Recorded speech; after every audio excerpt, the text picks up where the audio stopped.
Okay. Take 3. Can people hear me now? Because I'm not going to keep doing this if people can't hear me. So someone please...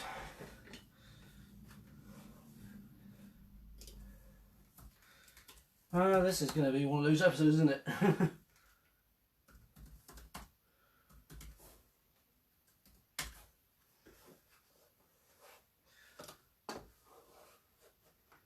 Just going to refresh a minute.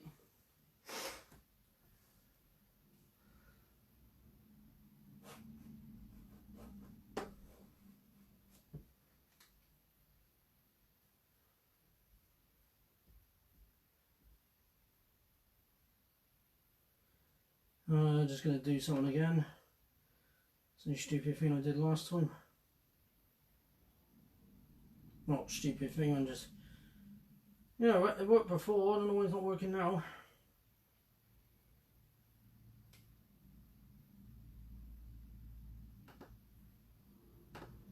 So we just... yeah, I'll get with my guest in a minute.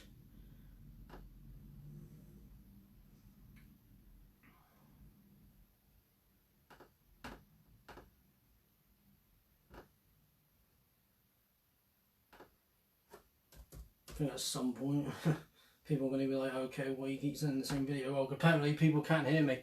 Can you hear me now? Just so I know.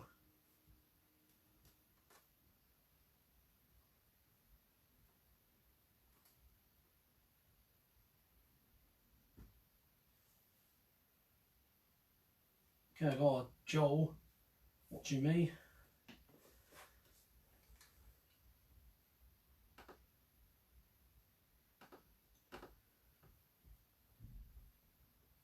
Can people hear me? Because on the other videos people couldn't hear me for some reason, which was a little bit complex about. So let me just sort a few things out because things are getting annoying now. Hot and warm.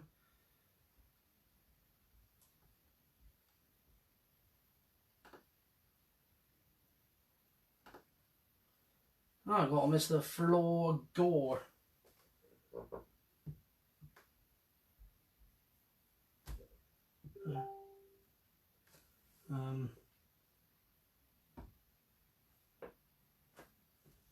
Just got the watching now from my tablet. Aha, better, good, cool. Someone gonna make someone hear. That's good. So I'm gonna give John a call. Oh no, we're getting with a guest. Hey ho. Alright John, I'm going to give you a call now, mate. Here we go. 3, 2, 1.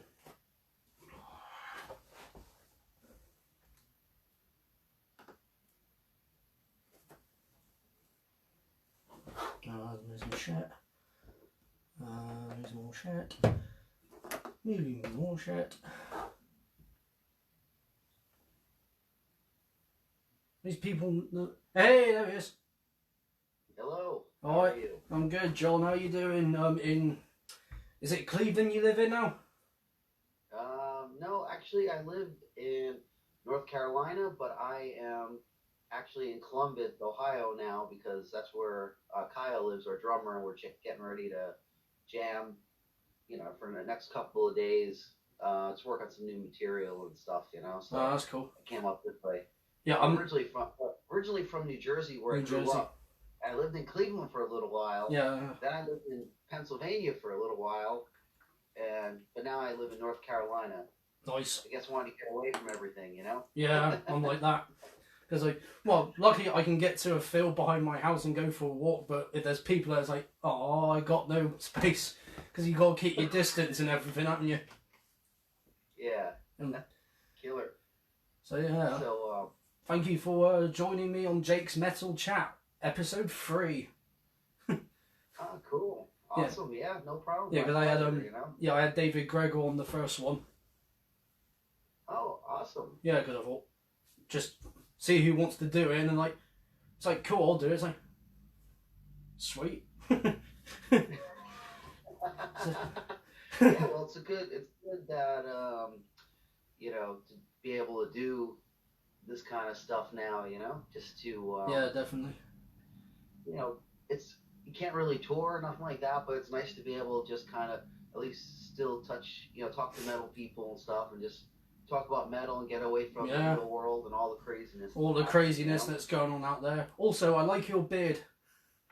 You got. Oh, thank you. Because when I first met you, you played with Morgoth in 2016. That was at the Beer Keller here in Bristol. You didn't have a beard then. Oh, yeah. So I remember going up to you going, "Are you an Incantation?" Yes. Is your name John? Yes. Cool, I'm looking forward to your set. yeah. Actually, I remember that, but yeah, that was me. yeah, I didn't have a beard then. I used to have a beard.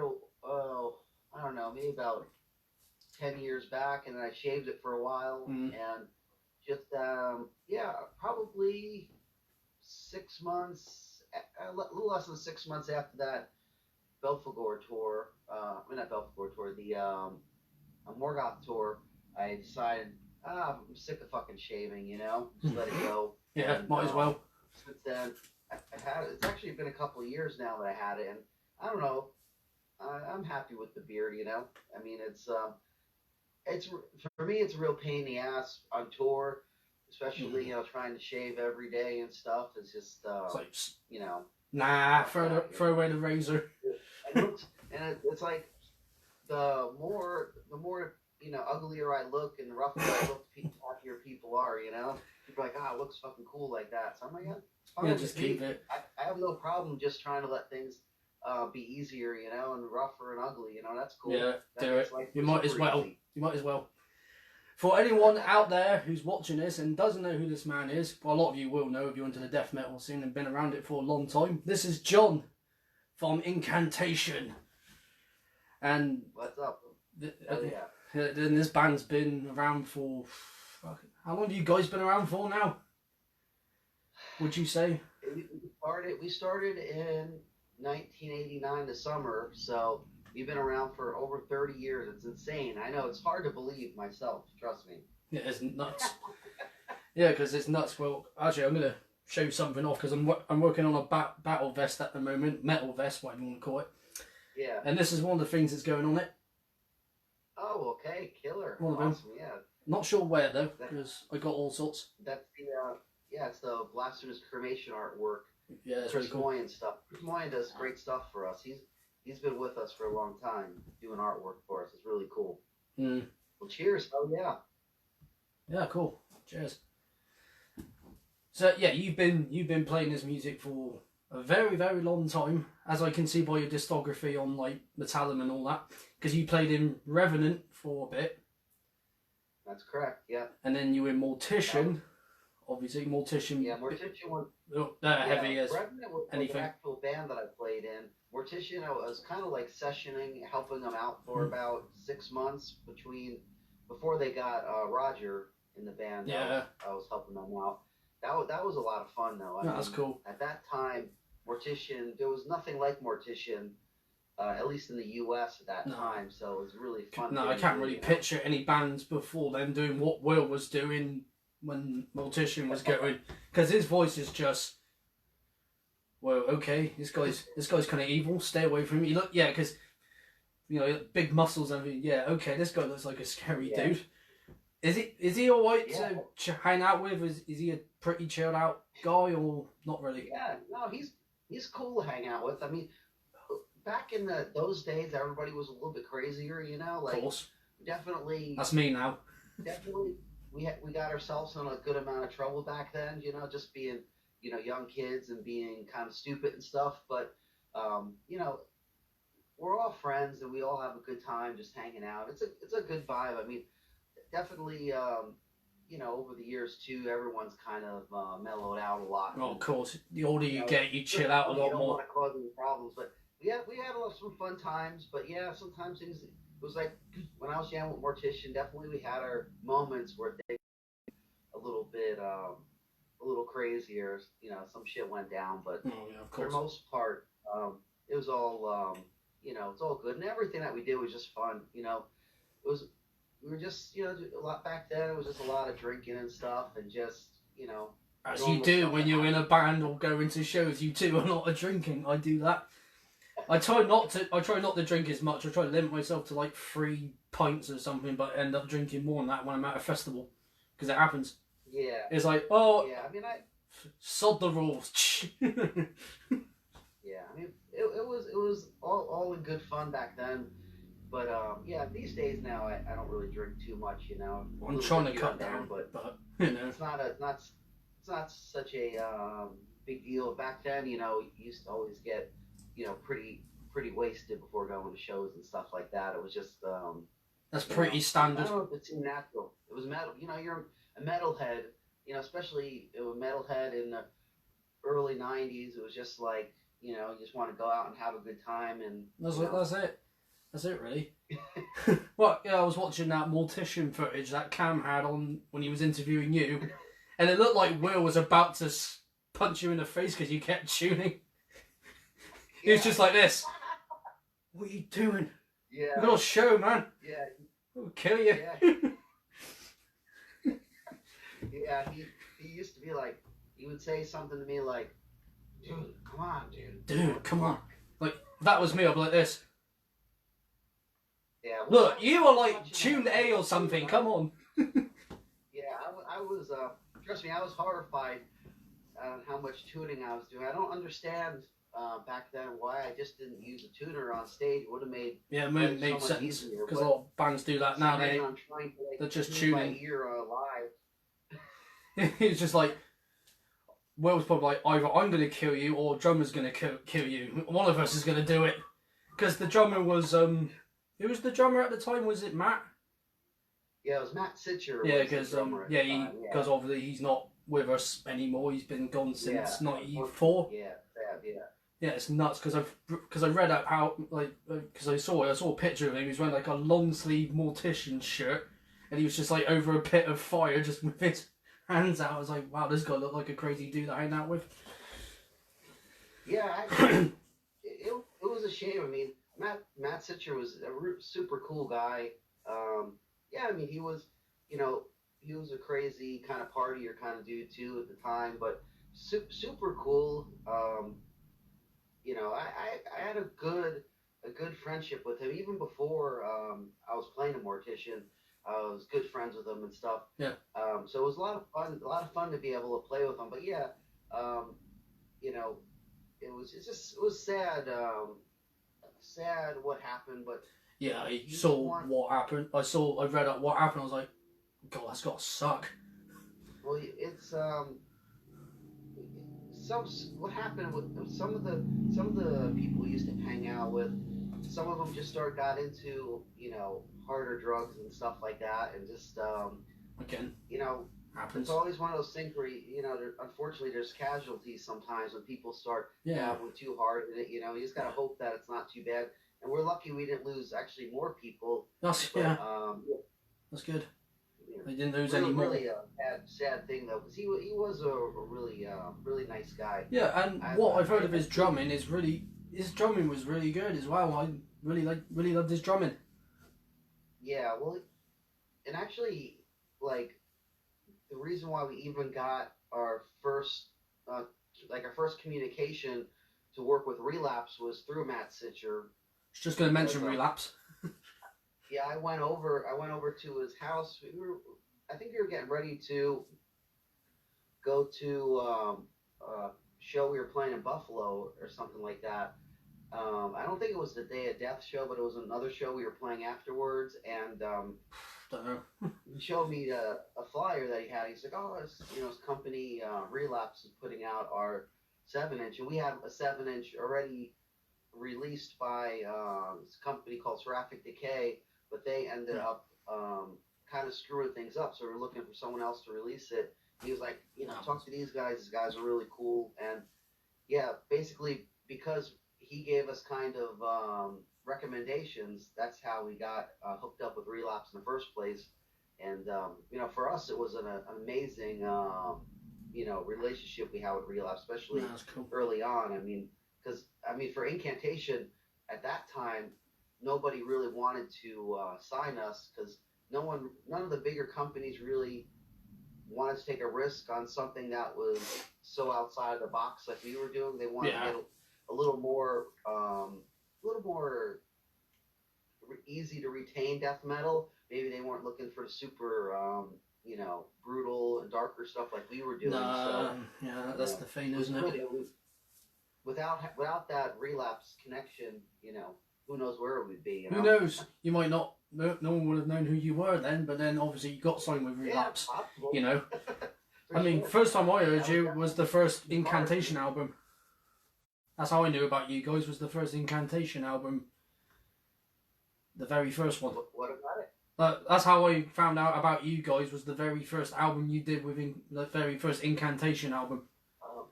Awesome. That's how I knew about you. And then I remember hearing the vocals. I thought, who the hell's this? Looked him up. I was like, oh, it's Craig.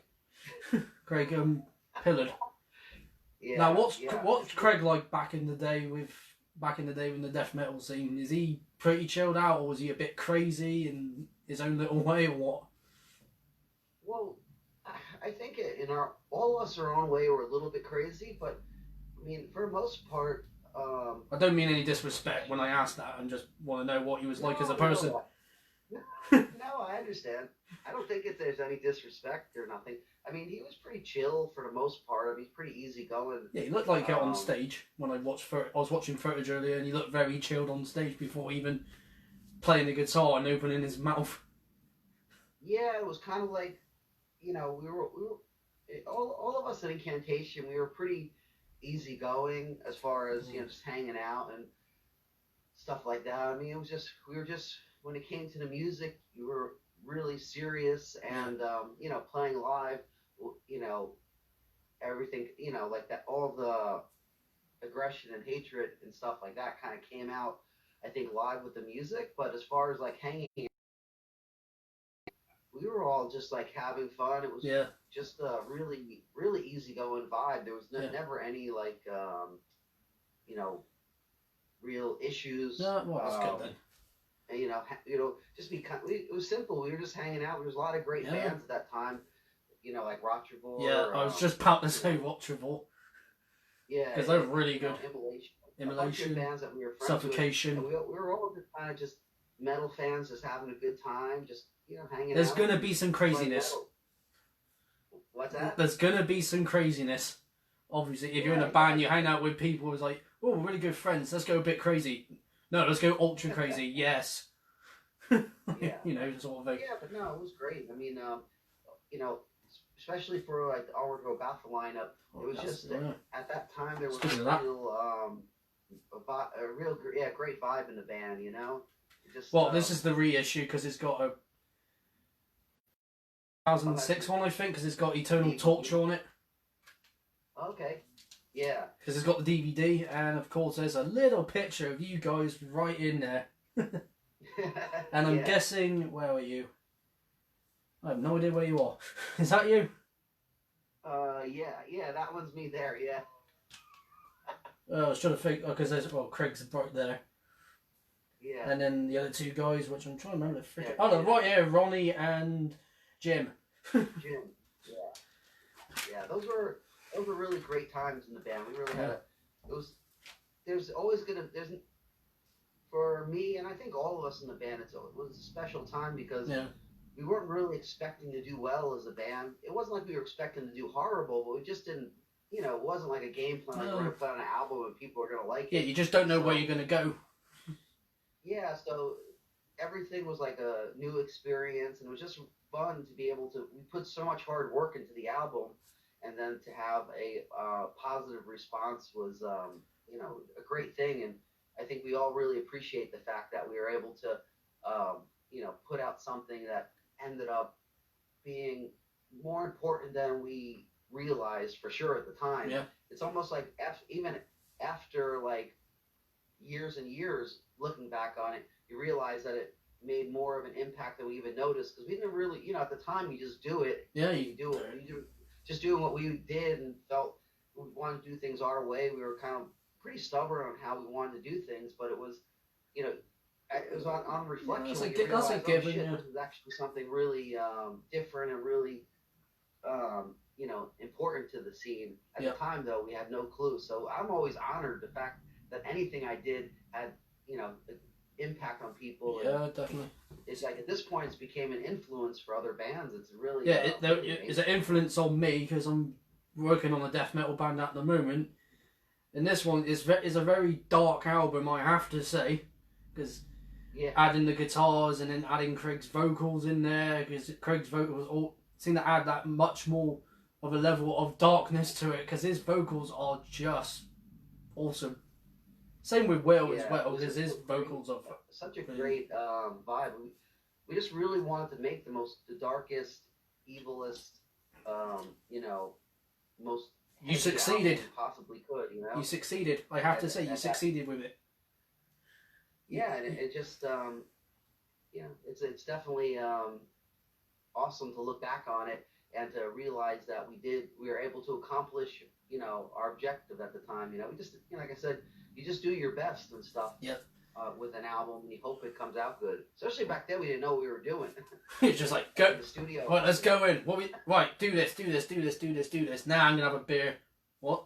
I'll be like this. All right, sod the album. Let's not do it. Let's just go drink beer and go eat some. I don't know. One of my favourite foods, some ribs or whatever. Bring some ribs into the studio. It's like, Craig, you up? Oh, all right. Well, on the recording of that album, I was going to ask you about that. How long did that take? Spicy hot wings. We used to order a lot. Nice. For lunch. I love spicy hot wings. wings. A place called what was it? I think it was called Cluck You Chicken. Cluck You Chicken. I have to give that a round of applause. And they would have these like super atomic hot wings. Oh man! You just hold on to them and your fingers would get numb. Even just holding them, your face would get numb. You can do that now, but that they give you gloves and a waiver saying, "Oh, you're putting yourself at risk."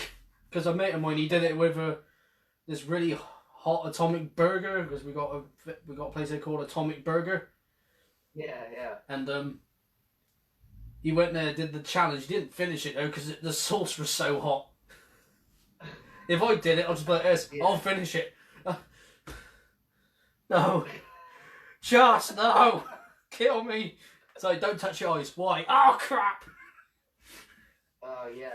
That really sucks. I like eating hot food, but a couple of times I remember touching my eyes by accident. It happens. So how long did that album take? The first Incantation album. How long did everything take? I don't remember for sure, but I would say probably like the recording of it probably took about maybe 2 weeks or something like that. It's not too bad. And then we ended up getting we mixed it one time and right after we recorded it, but it didn't come out the way we wanted it to, so we had to go back a couple months later and remix it again. As you do. And the remix we had probably about 5 days or 4 days. I can't even remember, but we had to squeeze it in sometime, because at that time studios were pretty booked, pretty far in advance. Yep. But they were able to squeeze us in, between a couple sessions to get a remix of it. That's all right. Because we just didn't know we were doing enough, so it was really difficult. We needed Matt and Bill, the owners at Relapse at the time, came to the studio to help us remix it because we wanted, their opinion, because they were actually paying for the studio cost, and we wanted to make sure that that makes sense. Engineer and producer would listen to the people that are actually paying for it, because he was concerned. The producer was concerned because they didn't know if the record company would be happy with the album sounding more muddy and murky, Yeah. For once, those guys came and told them, yeah, this is fine, this is good, this is the way it's supposed to sound. It's fine. Okay, This is cool. Release it. Have the record company be pissed off at them. No, you don't. No, you don't want that. You don't want to join a record company and then piss them off. You don't want to do that. Yeah. Otherwise, they're not going to sign you. Before our album, there wasn't a lot of records out there that had that kind of production. So the engineer didn't really have a reference point, so he didn't realize that, for us it was okay to do something different than what, say, he would normally do, because he worked with before us, he worked with, I think, Demolition Hammer. Nice. And I even think he might have done some work with Sepultura. I'm not really sure. But Again, nice. He did some really, really big projects, and bands that have more of a thrashier, bigger sound than us. So I think he was a little bit skeptical on it. Yeah, I like. Sure, is what you want. Is this what you want to do? But yeah, with me, the more darker an album sounds like in death metal, the more I'm into it, because it's got that.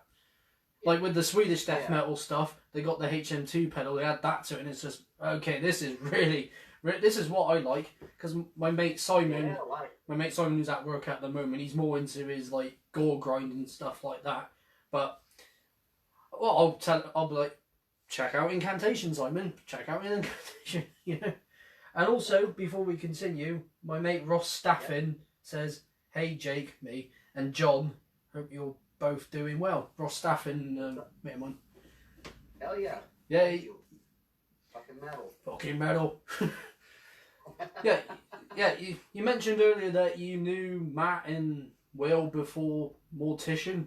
What did you know him at high school or college, or did you go to college? I don't know.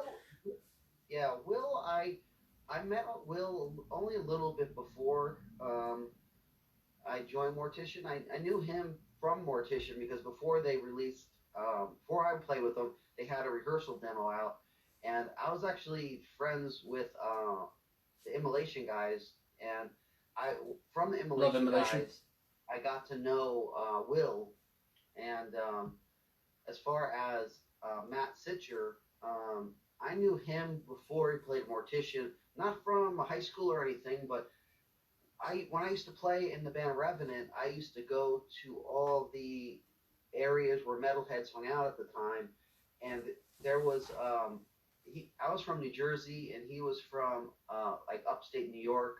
Cool. And we used to go up to, there's an arcade there called Mr. Arcade, and all the metalheads used to hang out there at that time. So I'd go there, if we had playing a show with Revenant, I'd go up there and pass out flyers. So I got to know, that his whole group of people back then. So, yeah, that's cool. Yeah, I was probably friends with Matt maybe a year or so, maybe I'll say about a year or so before joining Mortician. So when Will told me that, asked me if I wanted to help him out, and and I found out Matt was in the band, I was like, oh hell yeah, I know Matt, he's a cool dude, and it's great, like, it was a great opportunity for me because I really wanted to do heavier stuff than what I was doing in Revenant at the time. Yeah. And Mortician just seemed like it was a fun way to try to do something that was totally different than Revenant for sure, and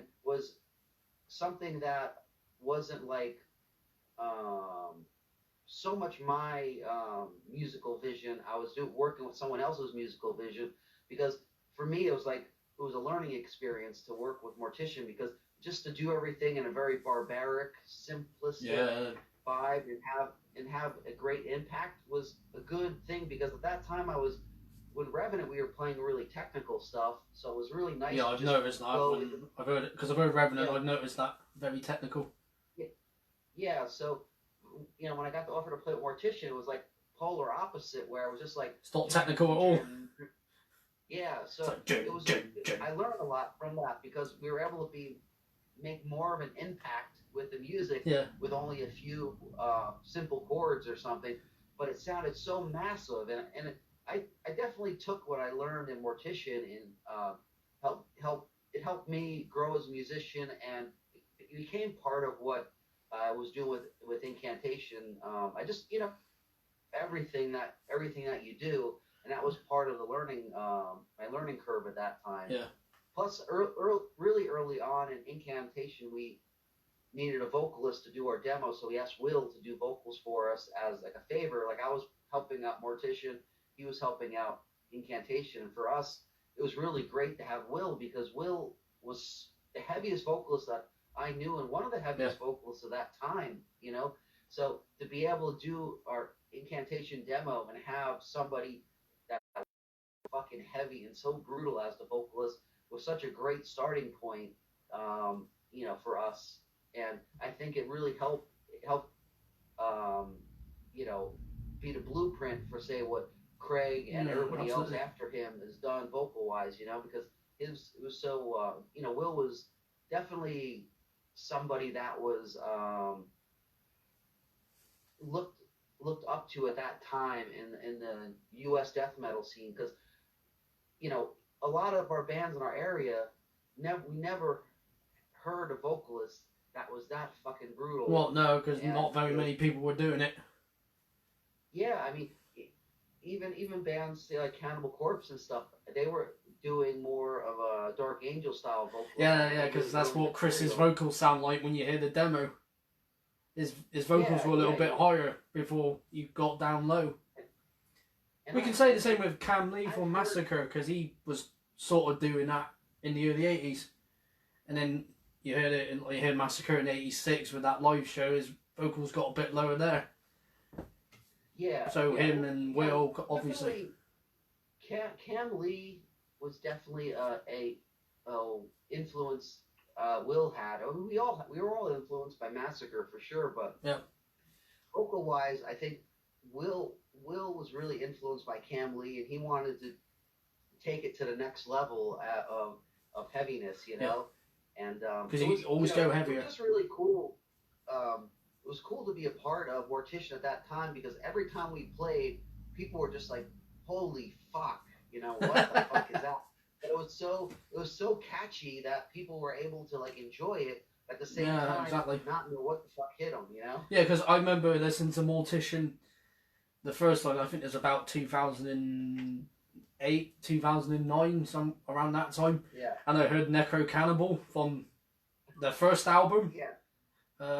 Packed Up for Barbecue, and I was like, it's like that, and then they heard the bass going, okay, why is his bass so low? It's very distorted. It was so great because did he just turn his bass up so loud it got distorted? He was using a distortion pedal on that. Oh, that makes sense. I just remember it was so funny because back then he would just be like, and then he guitar going, yeah, it's like I remember I'd be looking back at Matt Sitcher and be like, okay, when do we go? When do we hear the bass break? What are we doing? You couldn't barely hear anything. So it's like you just feel like this now. You just like, Matt, when do we do this now?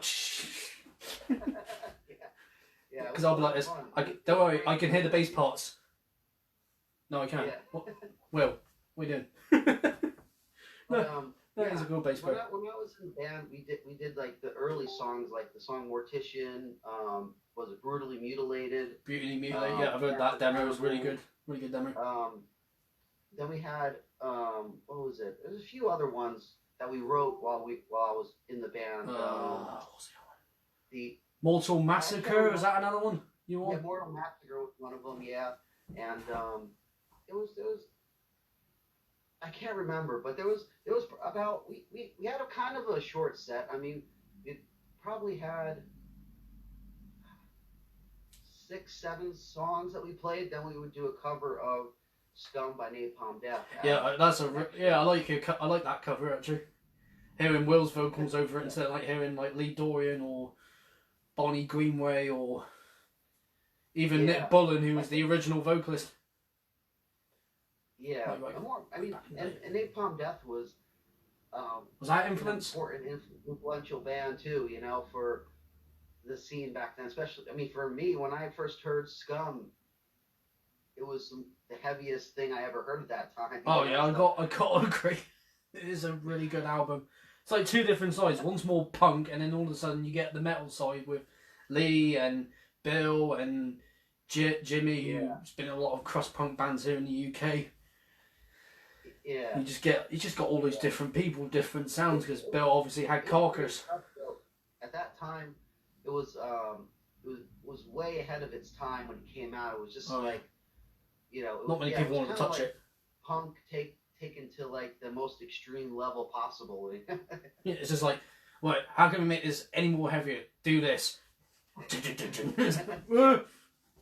Okay, we've done it. Who's going to touch it? We can't touch it. And also an earache. We'll have it. Nice. It's like, if that'd be the luckiest thing that happened to a band, like, oh yeah, we like this sound, we'd like to put you on our label. Cool. You're shitting me, right? It was great. The old earache scene was really cool too. There was a lot of great bands from UK that time. You know, Bolt Thrower, Yes. Carcass, Yes. Extreme Noise Terror, Yes. Unseen Terror. It's great stuff, you know. Yeah, definitely all great bands, definitely. Oh yeah, David Gregor's just come in on the chat for this video. he's watching now. So thank you for tuning in, buddy. Yeah. Got the albums, Thank you. you've seen them anyway. Because I bought the albums obviously from a website called Burning Shed, which had the first 3 albums. And I'm still getting all of your stuff because it was around 2004 you took over vocals. Yeah, about that. I wanted to take over vocals sooner, but I just wasn't ready to do it. It took a while. Because you had Will, and then you had Craig, and then who did vocals after Craig? It was after Craig, we had a couple people fill in, but album-wise, we had Daniel Corchado do vocals. He did vocals on Diabolical Conquest. Yeah, that's right. Is he still doing stuff now? He does. He plays in the band The Chasm now. The Chasm. I have to check him out. It's a really good band. Basically, he was in The Chasm at the time that he was playing with us, and after he did our album, he did a great job with our album, but I think he felt he missed playing in his own band. Yeah, it happens. So he decided wanted to go back. Then we had this our friend Mike Sayed, who was a session guitar player for us for quite a while back then. He ended up taking over vocals for the band for about a year or so, and then he couldn't do it anymore. And then I knew I had to do vocals, but it still took me about a year of practicing because at that time it wasn't anything I was interested in doing. I liked being a guitar player. I liked being a songwriter for this stuff. I didn't really want to be the vocals and frontman of the band. No. But I did it because I was just getting frustrated because it was hard to keep. It's hard to keep a vocalist. And it was difficult because, I had the vision. So someone would come in and I would try to explain to them what they want. And I can understand them not wanting to stay because they want to express themselves their way. They don't want to do it the way I want them to do it. No, that's it, yeah. It's like, I realized that it's best if I just do it because at least I could express myself. I don't have to, convince myself to do it my way. I'll already want to do it. Yeah, that's it. That's it, really.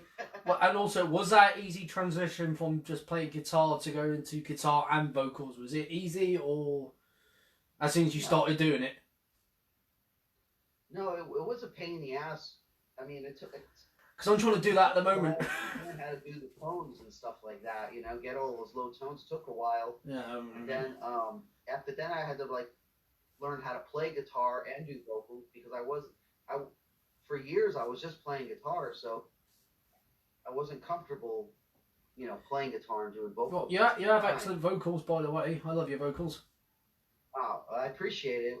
I feel like I had good teachers, good people in the band because you had to help.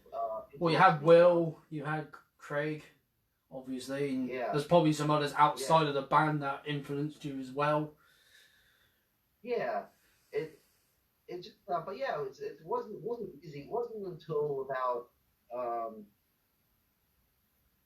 doing it for probably about a year or so live where I really started to become more comfortable playing live, and it just was over time. More shows playing, more comfortable getting. It just, it just took a lot of work, But now it's a situation where I feel really comfortable doing it, and I mean, it was the right thing to do, but I didn't know I even had it in me at the time, Yeah, it's just that, yeah. Yeah, and also I'm noticing your posters behind you. You look like you're a horror fan. Oh yeah. Yeah, because I just seen Actually, a Scanners poster, and one looks like yeah, Videodrome or Rabid. I know that yeah. film. I haven't seen it, but I know it. Well, this stuff. We're actually. I'm in our practice room. This is Kyle's practice room. Kyle is a Cool. super big horror fan. I mean, I'm a big horror fan too, but he's more definitely more hardcore into it and a real collector and stuff. So he has all these posters. I mean, if I'll have to if give him. you I might look have to give around him a chat. all around the room, there's a whole bunch of posters. You know, yeah, Oh wow. Mad Max there. You know, No. I bunch thought of that was Videodrome. great. What's that? I saw one that says Videodrome. I thought I saw Videodrome poster Yeah, because that's with James yeah. Woods. But Yeah, that's a great film. yeah, actually, we're gonna be watching those movies like Scanners. I never seen Scanners before, so we're actually planning on watching that in the next Oh, couple of days. you're in for a treat. It's an absolutely fantastic film. It's brilliant. Yeah, I'm a horror Kyle, fan Kyle myself, was so telling me that it was, I really missed out by not seeing it because it's a really killer one. yeah, So I'm we're like gonna that as watch. well. But after practice tonight, I'm gonna watch the Road Warriors. So I haven't seen that one for a long time, and then Okay. after that, probably either Scanners either tonight if we stay up a little later, or maybe I'll wait until Wednesday or something to watch that because Yeah, yeah. I definitely want to check it out. I've heard a lot of good stuff Yeah, it about is it. really good. Really good. Really great film. I'm really into like my slasher films, and I also like a lot of Yeah. sci-fi horror because one of the first films I watched as a kid, it was sci-fi horror. It was the first Alien film. Oh, it's a great one. It's a great film. I remember just being scared shitless just by seeing the xenomorph and seeing it burst out of John Hurt's chest. I was just like, I don't want to watch this anymore. Yeah. And I watched Yeah, An American Werewolf in London as well, which is more comedy horror, but still it scared me as a yeah. kid. That's I like I like a lot of horror stuff. I like the serious ones, but I also like the funny Yeah. ones too. A Oh lot yeah. of them are just cheesy. To me, it's a good escape from the real world, because Yeah. That's what. everyone knows the real world, real pain in the ass, and I like to do stuff on my free time that clears my mind of anything serious, and just Yeah, that's what I like. like to. That's So why I I like listen to like metal and watch films and play video games because it just like, yeah, yeah, go away world. What was I complaining about? yeah, just like what was it? About a week ago, I guess. I watched the Alien series. It was great to revisit the Alien movies. I've been watching them for a little while. I mean, they've always been some of my favorites, but it was just great to watch them again and just remember, just to get a refresher on it because it's such a great franchise, that Aliens franchise. Yeah, that was fantastic. Fantastic franchise. Yeah, I mean, I was quite young when I first watched first Aliens, and it was so fucking scary the first time I seen it. Yeah, that's what I was like. I was just like, I don't want to watch this anymore, but I feel like I need to. And I remember loving it, and then I watched it again because Yeah. I love Aliens. I love the second one. I do like Alien 3. I mean, I think some people didn't Yeah. like Alien 3 because they can't defend themselves with like guns like in the second ones. Like, it's just reminding me of a survival horror game like Resident Evil and Silent Hill and things like that. Do you ever play video games? Yeah. You ever played any? I haven't played like a lot of the newer video games. I'm more of an old school video game player. So I'm guessing like the, Atari and that. yeah, stuff like I'm that. guessing I didn't want to just assume Atari. Because I'm a PlayStation kid. All the time. I started with PlayStation and then PlayStation 2 and 3 and now I got a PlayStation 4 which is literally at the side of my feet. Yeah. Well, it's crazy because I mean, video games have definitely like just got to a crazy level now. It's insane. But I do like I don't really play that many video games at home, but every once in a while I'll go out. We have like arcades over here where you could go and just like pay to play whatever video games you want for like an hour, you know, or 2 Yeah. hours. Just pay for like the time. That's good. Yeah. Use like it's a fun way to just let off steam and just Yeah. you know kill zombies or aliens. Yeah, because It's kind of fun. because I used to go to Florida a lot because I went to Florida from 1999 and then 2009 was the last time I went, and there was always an arcade in the airport in Orlando. You pay like $20 or something, and all the games are free. So I just replay the first House of the Dead over and over again until we beat it. It's cool because when I was a kid, they didn't have you'd have to pay just by a quarter each game or something like that. But now it's kind of cool because you just pay a certain amount of money, play as much as you want, and it doesn't matter. It doesn't matter so much if you die. You could just play again. Yeah, that's what I was like. Oh, I'm dead. Ooh. Oh, I'm dead again. Die, zombies. Yeah. I also noticed you're in some other bands as well. I checked out one last night, and that was Funerus.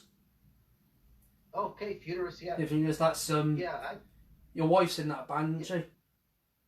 Yeah, the Funerus. Actually, I played in Funerus for about over 10 years. I've been, but I actually quit the band.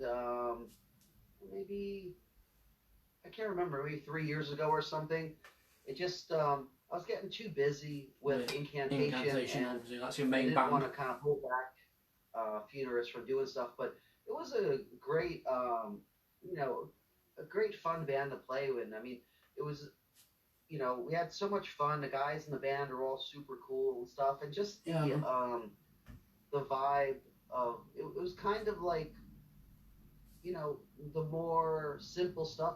Maybe more. It was for me. It was maybe more to almost remember my old Mortician days or something, where it just kind of really riff oriented, really catchy, and had that real. I would say it was really influenced by, say, like early Grave or something like that. Yeah, definitely noticed that. It was a lot of fun, sure. Because I was listening to the first album. I was listening to the first album. What's it called? Festering Earth. Festering Earth, yeah. I was listening to that and I was like, this is reminding me of a lot of different old school bands. Like you just mentioned Grave, and it just clicked that it's got a lot of Grave feel to it, and some other old school death metal bands. But you said Grave, and I'm trying to think of other bands that you got they got influences from, because I think it's really good, really good stuff. It was very. I think in general, Funerus was very European influence, like the Swedish sound and stuff, and also like Scandinavian, and also maybe like some of the early bands in the U.S. like Ratchavor was a big influence on the band and stuff, and it was just fun. Ratchavor. For me, it was just a fun thing to do, but it was just once Advanced really was taken off pretty well and stuff, but it got to a certain level and it just was too much for me to dedicate time to them, because I was touring a lot. I mean, I tour a lot with Incantation, so it's sometimes difficult to do. I mean, I could do other projects and stuff, but to do it as like touring, serious, touring all the time, it can be a little bit difficult. More than one full-time band.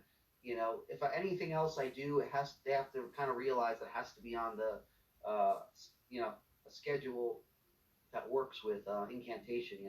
Yeah, that's the thing. It's got to find some time to do that, and then otherwise your head's just gonna explode.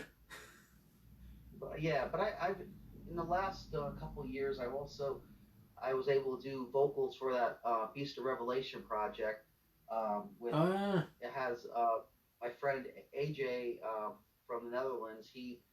It's kind of his thing. He was a roadie for us on some of the Incan tours, and actually he drove for us on a Funerus tour we did in Europe, and he asked me to do vocals for the project, and it also has Bob from Asphyx in the band. Nice. And I heard the demo stuff they were doing, and it was really killer. So I was like, of course, I'll do vocals on that, you know, and I'm hoping that actually be able to play out some live shows with them because I like the fact that first of all I like the fact that it's total doom, so it's Yes. different than what I do with Incan, and also it's nice because that would be a band that I would just do vocals for, and I never did like a full live show of No. just being a frontman vocalist, so it'd be kind of a fun experience to do, you know. Just put the guitar down. Don't need the guitar for this. It would be nice to be able to concentrate just on the vocals because That's what you need. it's always difficult because when you do play guitar and do vocals, you always have to compromise a little bit on everything because I just can't put 100% into both. Each thing goes down a little bit. You know, It sucks. I mean, not terrible. I do pretty well, but it's hard to do. You know, It is hard to do. sometimes.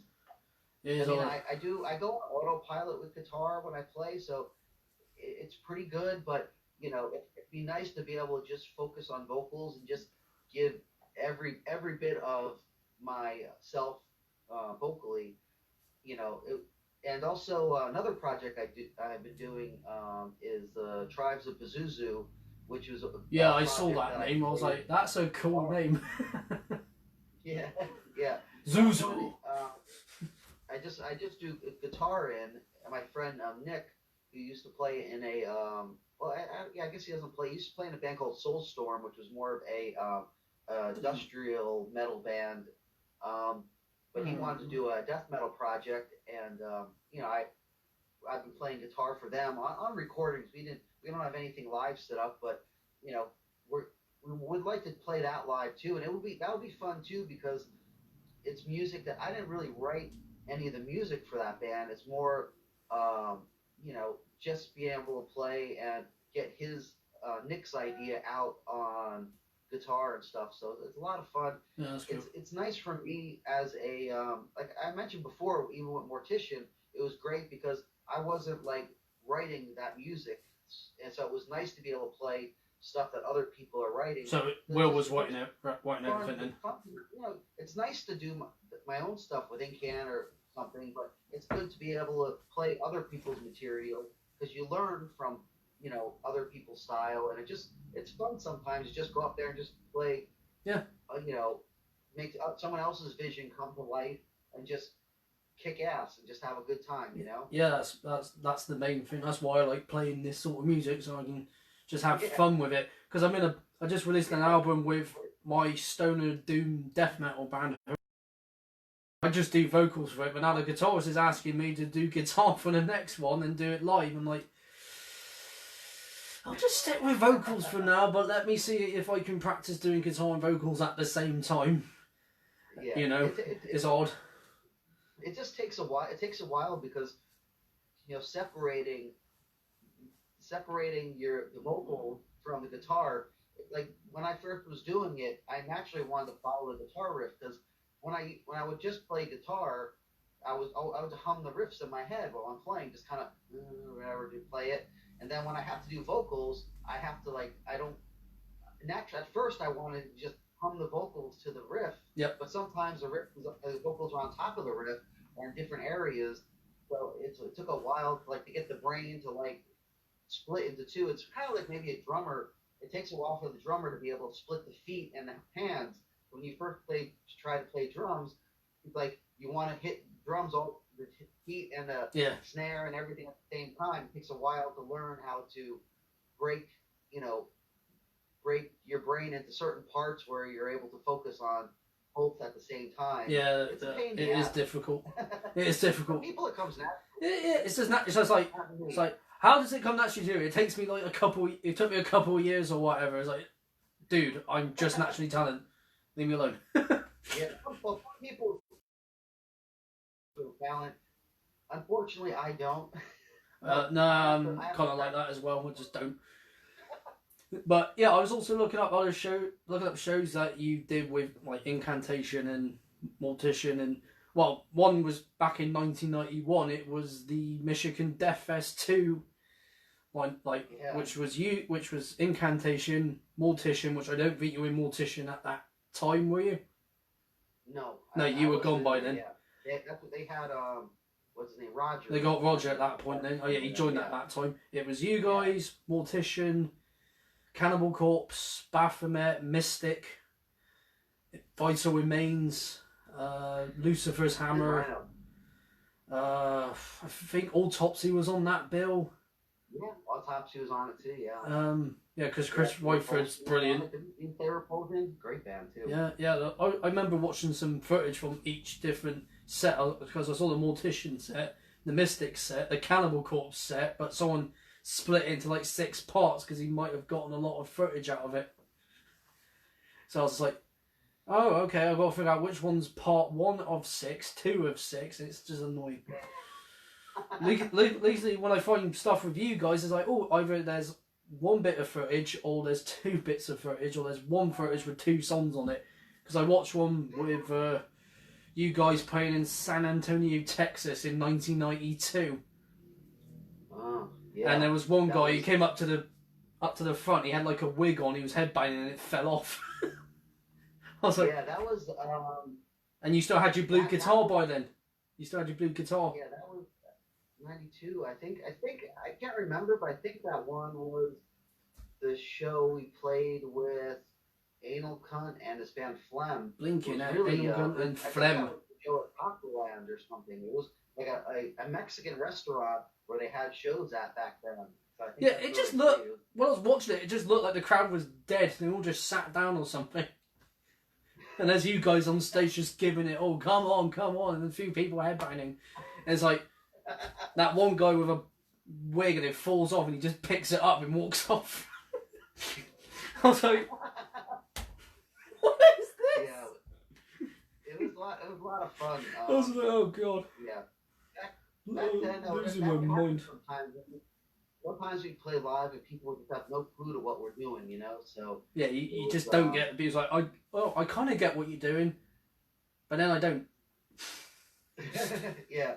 Me, I just get what you're doing straight away.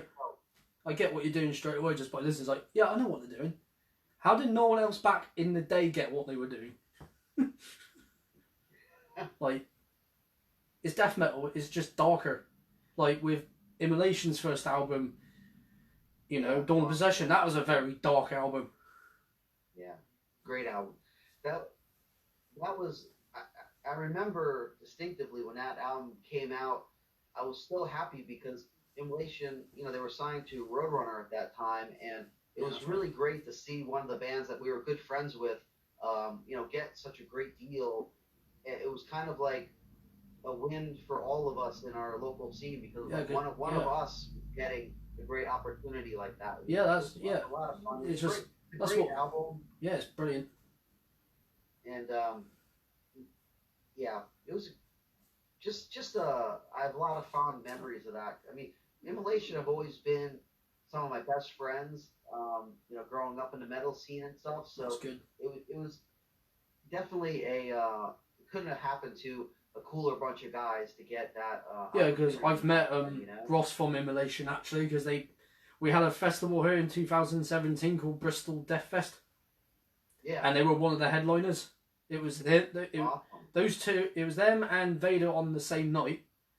And I remember, and I spoke to Ross. I didn't get a picture of Ross there. I was like, ah, crap. Didn't get a picture. But I chatted to him, and he was just really cool, really chilled out. Yeah, Ross is a great guy. I'm just jealous of him having longer hair than me. He's got longer hair than me. Yeah. I'm just like, yeah, he's a great. I want your hair. Yeah, really, all those guys in Immolation are super cool guys. And he's just really chilled out. Yeah, just a great band, you know. Ross was just really chilled out when I was chatting to him. Hang out, it just brings us back to the good old days, and also it's just always fun to jam with them when we get a chance to play live. That'd be cool it'd be cool if I get to see you with Incantation, Immolation, maybe Mortician, and some other bands that's on one tour like this. Right, buying a ticket now. that would be so much fun because just all New York bands, Back in the day, like us, Immolation. Oh, and Suffocation. Let's not forget Suffocation. We were all like good friends, and it would just be so much fun to be able to. Yeah, let's not forget Suffocation as well. They're a big New York band. Suffocation. I know Terence Hobbs because I've met him when they were touring with Niall, like 2016, something like that. Then he came back to Bristol again, and then he remembered me from that, and we just started chatting again. He's a really cool guy. No, the whole band is really great. We actually just did a tour with them a couple months back in Mexico, and Nice. it was an absolute blast. I mean, we just had such a good time. It was so great. We had a good time. Every day was just, everybody was just happy to be there and play and just have a fun time and just, they're a kick-ass band, but they also really know how to enjoy the fact of being able to, they appreciate the fact of being able to play music and just have a good time. Yeah, and also as a brotherhood. We actually were hoping that we could do more touring with Suffocation because the fans really like the fact of having two old school New York bands touring together, and also I'd pay to see that. And it was like cool. It was good because both us and Suffocation we have a different style, but they're both really brutal and old school. So it's kind of like you get with them like the more technical but catchy death metal, and you get the more darker death metal with us. So it makes for the show a really good show. And I like both. Band vibe, I like both. So if that at all that does happen, you guys, Mortician, Immolation, Suffocation, I'll just be going nuts for all of you, and then my net will be broken. The fans really, really want something like that to happen. I mean, like I said, it was obvious when we did the Suffocation tour in Mexico. It just went over so well.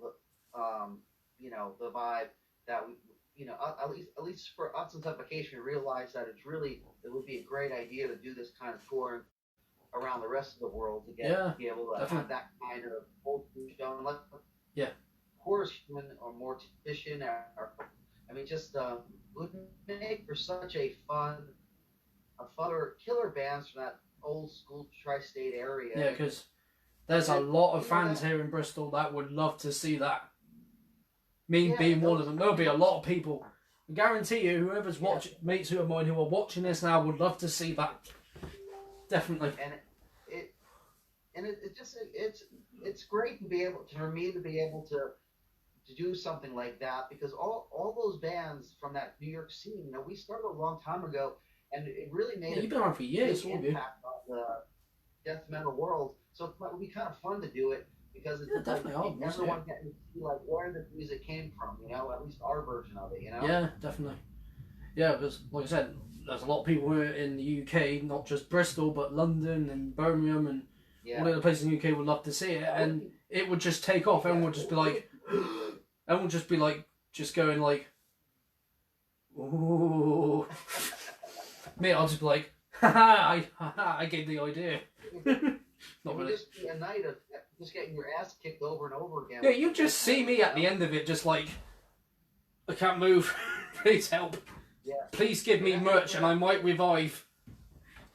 It would actually be tough for whatever band had to play last. You'd be lucky if people were still alive. I'll still be alive. I'll just be at the barrier, just like, kill my neck hurts. Have a beer, cool. Yeah. I'm fine now. But you guys have made a massive impact in the death metal scene. With a lot of fans, a lot of bands are influenced by you. My band's getting influenced, but it's just me at the moment in my death metal band. And if there wasn't a darker sounding album for me to get influenced by, then not just in like Sweden or Finland or in my own country, then if this album didn't exist, your first one, I'll be like, okay, I want something dark, Yeah. Well, yeah, it's always it's amazing, Yeah, it's good. There's a good amount of bands out there these days that are really influenced by our early material, or like the first couple albums. A lot of bands out there, you can tell has that influence to it, which is an honor for sure. Because we never thought that. You don't think when you're doing an album that it's going to go over that well, or need that much, especially in the long run. Because that's how you really know if something is good or bad if, say, like 10 or 15 years, 20 years later, people are still still talking about it. you know, talking about or using it as a template for, you know, their blueprints and what they want to do as a band. So, you know, I've realized quite a while ago, it's like, it's, you know, how fortunate I was to be able to, you know, be a part of something like that. You know, yeah, because you're a big part of it. For any musician, I think, to be influential to other musicians is the biggest honor probably of all. Oh, absolutely, because you're a big part of it, not just the bands in general, but the people in the bands are a big part of it, because they either went to all the shows, you know, said, oh yeah, like, for example, Cannibal Corpse is playing up in like Yonkers or something. All right, let's go up. Or they're playing in Cleveland the next night, or whatever. You just go up and see. You go up and see your favorite. Like with Revenant Creation, they'll say, "Oh, Revenant Creation's playing tonight at whatever the biggest venue is in New York. Let's go see him." Yeah. Yeah, we would always be going to shows. I mean, you know, it was we wanted to go to shows, but it was also, you know, we knew that it was important. Like, if we wanted this music to survive, we would want to go to shows. So you want more bands to come up. So, you know, I know for myself, regardless if it was a smaller band or a bigger band, we want to go to the shows and just show our support for metal. Plus, we wanted to check out the bands too. Yeah, of course. Yeah, that's it. You know, that's what we do. Like back in, like, some of the bands, you know, they tour, like, I don't know, Morbid Angel would tour back then, or Angel, yep. Sepultura would tour back then. You know, we would go to every show that we could possibly get to. We would, you know, we drive within a few hours to see the show, no problem, just because we wanted to see it as many times as possible. That's it, yeah, to see the band as many, because I always see all my mates' bands when there were still gigs going on before this pandemic struck. I just go and see. I try to see him as much times outside of Bristol, but most of the time I just see him in Bristol, because obviously it's our home city. Yeah, of course, yeah. And we always go to this place called the Griffin, or the Griffin's a metal pub, or the Exchange. The beer keller's no longer open because they closed it down. But every time they play, it's like, let's go see our mates in Body Harvest or Separation or DSL Custom, who I spoke to on my second episode of this. Not a live stream, just an ordinary like chat, like record it and then upload it. We just go and see the shows. Like, oh, they're playing in like Cardiff, Wales, or they're playing up in London, or they're playing up in Manchester. I'll definitely travel, but then it's just gonna take the piss getting back, so I might have to book a hotel, whatever. Yeah, but it's you know, going to shows though, you know, of course, you know, you want to go see the bands and stuff like that, but for me, it's also just like a good meeting place for friends. And just, you know, because I met a lot of lot of my mates now, you know, just going to gigs. Just a lot of the mates I have now, and even mates I've had at school who were into the metal scene that I met, but mainly I met them at gigs and I became friends with them there. Yeah. So I've just gone from there. And also, I was going to ask, how did you get into metal in the first place? Which band was it that got you, like, wow, I love this music now? Who was it? I mean, I've been, it was a long time ago. I mean, you know, I'm 50 years old now, so I've been doing this for a long time. You look good for 50. When I was a child, pretty much, I used to really like I would listen to the radio and really like bands that had like heavy guitar to it or something. Like I used to consider it like hard rock more than metal kind of stuff. But what really did it for me is when I first heard Kiss as a kid. Kiss. Because in the 70s, you know, it was so over the top. And as a kid, you know, probably about 5 or 6, I was just really obsessed with Kiss. And, you know, just hearing that, you know, hearing the, you know, heavy music, you know, and then seeing the crazy image that they had and everything. You know, the makeup and it really resonated the armor and all that, at that time. Mad. Yeah, and then, you know, I was already getting into kind of hard rock stuff, but, you know, really when I heard Kiss was like when I kind of realized that, you know, metal is really the place where I feel comfortable with and I like it. And then I started getting into other, like, you know, hard rock bands at that time. probably, let's see, like say Queen was a big one for me. Oh, I love Queen. My mum got me into Queen because she's a massive fan of the band. She's been a fan of them since the 70s and 80s. In the 70s, it was weird because they weren't super popular in the States until they did that News of the World album. Yeah. When they did like We Will Rock You and We Are the Champions. But I just remember hearing, I really loved Brian May's guitar tone at that time, you know? His guitar just sounded had so much bite to it, and it was heavy, you know, and just had his solos cut through really good. I just remember really being attracted to that, and then, you know, started getting into like bands like AC/DC and stuff, and then, Deep Purple, and then then Jimi Hendrix. 80s. What's that? Did you get into Jimi Hendrix at that point? Do you like Jimi Hendrix? I liked Jimi Hendrix, but I got into them a little bit later, I think. In the 70s, I didn't really... I knew about Jimi Hendrix, but I wasn't really into it. I actually got into Jimi Hendrix probably in the late 80s because I don't remember, but somehow I had a tape of Jimi Hendrix's Experience, and one of the jobs I had driving around, and it had a tape deck, so I would just pop that tape in all the time, and I just really started listening to it, and I realized the genius of the... he's a fantastic guitar player. It was just... He's not around anymore, we know, but he's still... He's not around anymore, we know he's been dead for a long time, but he's left a long-lasting legacy of just his music.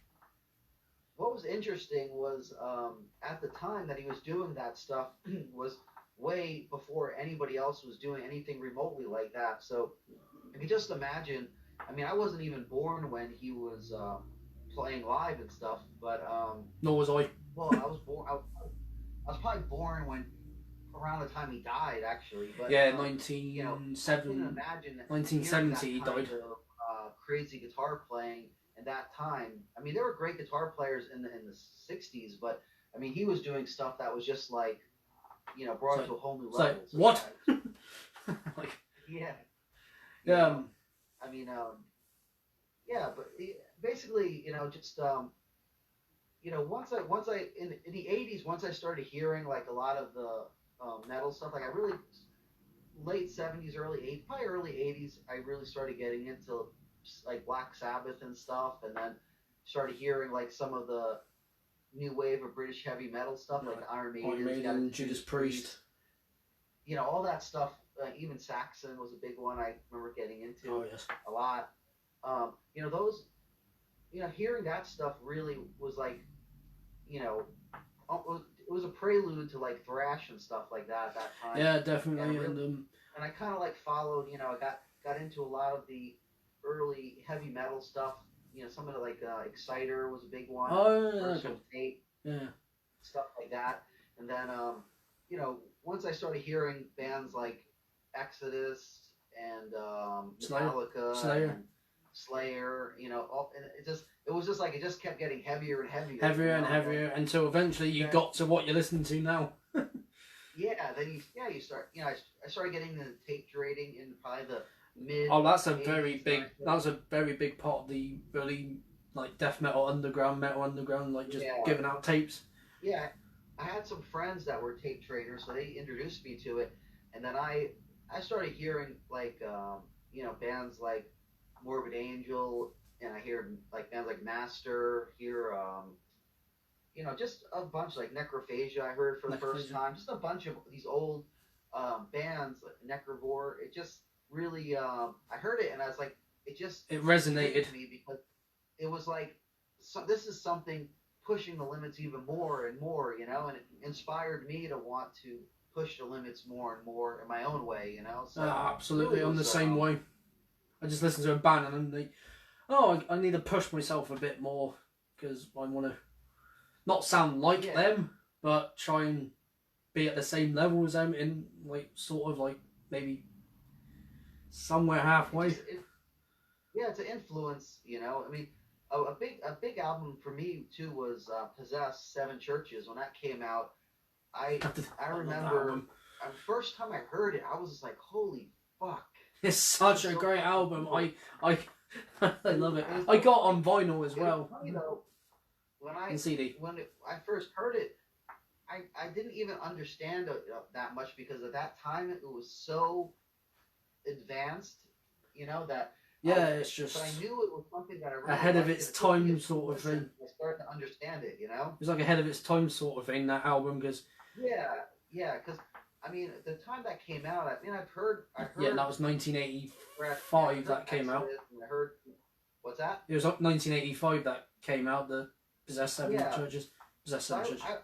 I was into a lot of aggressive stuff. I mean, heavy stuff at that time, but there was a couple of releases like Seven Churches and like also Hellhammer's Triumph of Death, Yes. And Sodom in the Sign of Evil. Oh yeah, Sodom and Sign of Evil. That's great. I heard those, and it was just like, holy fuck! Like it was the next level, Next level, and then all of a sudden you got bands like You and Cannibal Corpse and Mortician, and all of a sudden it just got a lot heavier. And then Pungent Stench from Austria. Great, yeah. Who's it? Disharmonic Orchestra. Yeah, they were great. Disastrous Murmur, another Austrian band. There's Revenant that they put out back in the day. I can't remember what it's called offhand. Holy fuck, it was so fucking great. And I'm one of my favourite bands. They're not death metal or anything. They're more like on the heavy metal side. They're Canadian. It's Anvil. Do you like Anvil? Anvil, oh.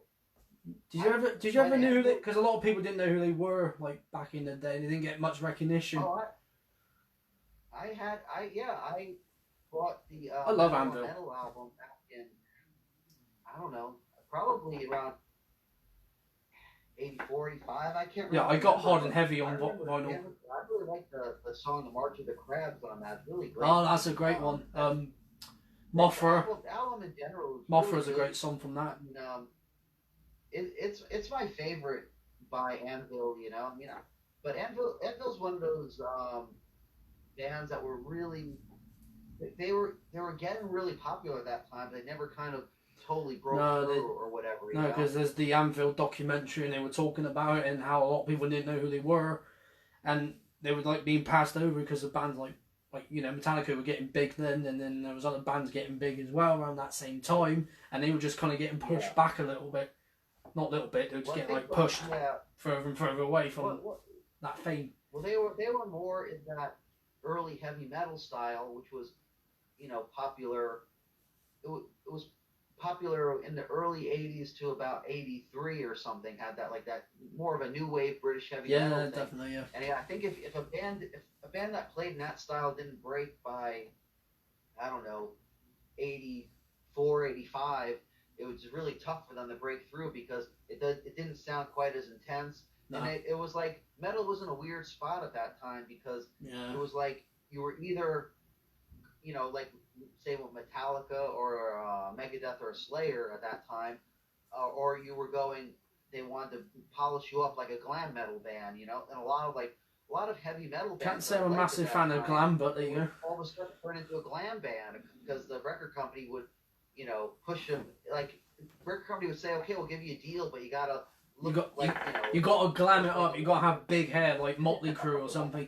Don't get me wrong. I do like a bit of Motley Crue from time to time. I don't mind that. I grew up with that stuff too. But it was just. It's more what you guys play is what I'm into the most. It was just, to me, it was just sad because a lot of bands jumped on the glam bandwagon just because they were concerned about having a music career instead of keeping up with the stuff they really loved playing, Yeah, even a lot of the glam bands at that time, or like the poser bands, or whatever you want to call them. Yeah, there was always that thing. You're posers. Material, it's pretty good, but at a certain point, it gets too polished a little bit, Yeah, I don't like the whole polished sound sometimes. That's why I listen to a lot of death metal albums because it's not polished. It's recorded well, but it's not recorded to the point where it's too polished and everything sounds clean and whistly and everything. That's why I like listening to you guys, Entombed, Grave, Dismembered, Demolic, Cannibal Corpse, like earlier Cannibal Corpse and early Carcass. It's not polished, it's just raw and heavy, and that's how I love it. Yeah. Same with Pungent Stench. This stuff's raw and heavy, and they always had like weird things to their music. And I thought, I love. I can't even talk today. With all the bands you've supported back in the day, either with Mortician or Incantation, who are your favourites to go on tour with? Be it like in the US, England, UK, Austria, Germany, Canada. It's really tough. I mean, most fans that we tour with are pretty cool and we're good friends with. I mean, the early ones that we toured with, you know, we toured with some great bands. We toured with Pungent Stench back like on their first couple tours in the U.S., which for us was like a super big honor. Because they're such a great band. Yeah, and we became really good friends with them since then, you know, because just sharing that special time of, you know, touring it, you know, it's like a metal bond you have. But, yeah, they're brilliant. They're a brilliant band. We tour with a lot of great bands. I mean, Entomb, we tour with them on a Clandestine tour in the U.S., Clandestine, which was really a great band. I mean, around that time, Entomb was really on fire. I mean, just an amazing. It was so. They are an amazing band, I have to say. At that Clandestine tour. Yeah, they are an amazing band, I have to say. To say, and Dismember are amazing because I saw them last year at Scandinavia Death Fest, and they did 2 headline sets, and I was just like, Dismember are great, and love them. They're super nice guys and stuff too, and the band is just amazing. I don't even know.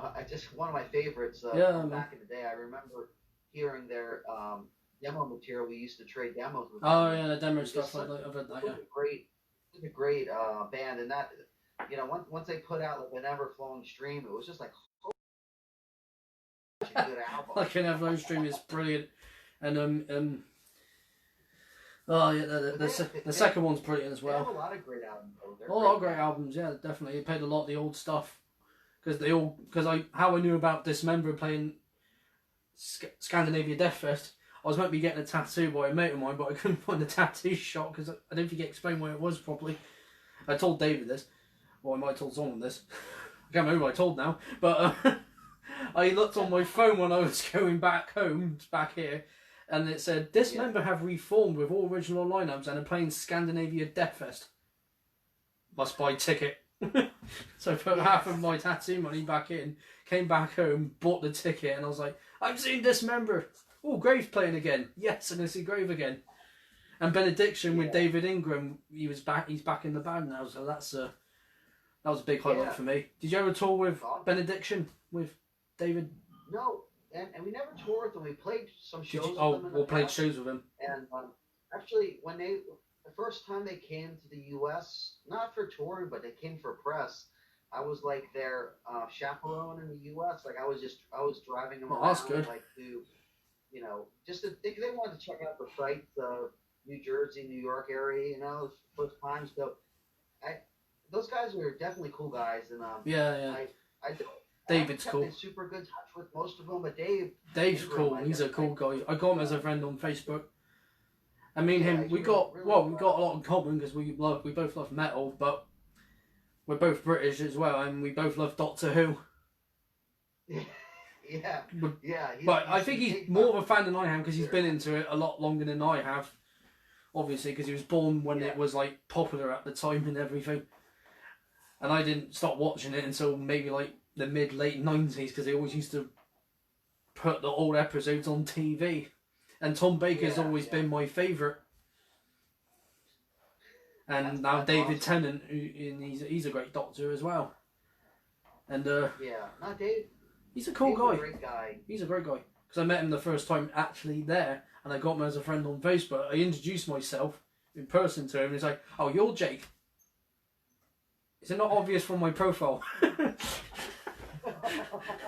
didn't actually say that, but it was just like, maybe he doesn't want to look at a picture of me anymore. That's fun. I got a picture of him. Got a picture of him, which was cool. He's a really tall guy. He's like 6 foot something. I don't know. Yeah. And what was funny was I think it was either the Saturday or the Sunday. I can't remember what date it was. So I was just having a really good time because it was my first time in Sweden. Yeah. He spoke to me completely in Danish because he now lives in Denmark because he's been there since '98. I don't know what he was saying. He said, "You have no idea what I just said, did you?" No. He just spoke in Danish. I was like, "What?" You could have translated it. That was just funny. At the time, I was a bit like, "What are you saying? I don't speak Danish. I've been to Denmark, but I don't speak it." And there's some great bands from Denmark as well. Ill Disposed. You ever heard of them? Yeah, of course. Yeah, great Danish band. It's a newer one. Undergang. Yeah, they're killer too. They're killer. I think I heard it was their first album. I don't know the album, but it's the one that has like the guy on the cover or whatever with the circle. Oh, I won't be able to translate the album because I don't know what it says. I heard that one. That's a really good album. Yeah, I love their stuff. I just loved it because it was just heavy. It was again dark. It sometimes got to the point of being scary in a way because they always used like samples that were a bit eerie. It was all in Danish. It was like, wow, the Danish language can sometimes be a bit dark and scary, but also quite elegant. with Dave Ingram talking about it. Yeah, well, talking about Dave. Yeah, he's cool. He always comes out if we play in Copenhagen. Yeah, because he lives there. He always comes out. It's always nice to see him. And he also was doing the vocals for a little while for Hail the Bullets. So I've seen him. Von Drunen was in that band. Death Fest.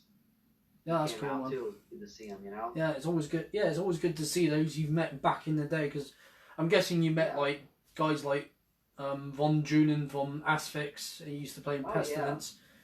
What's he like to hang out with? What was he like to hang out with before this happened? Oh, is he a cool guy? He's just a really easygoing guy, you know. Yeah. Kind of like we just have a fun time, kind of chatting and just Because I'd love to meet him one day. Stuff like that, just real easygoing. I mean, I'd love to meet him one day. That's because I just like to just chat to him, like we're doing now. He's a really really easy guy to kind of chat and talk with, he's a cool guy, just like one of the guys, or whatever. You're all in the metal scene. You're one of the guys. You love each other's bands. You love the music and all that. You've got something in common, even if you don't like every band. You've got something else in common. You're like, you might like a certain film. You might like a certain beer. You might like a certain, I don't know, a certain weapon you like to fire at a shooting range or something. I don't know, but I mean, definitely. Martin is a great guy, and just he's cool. I love his vocals. It's awesome because he's really one of my favorite old school vocalists. He's one of my favorites.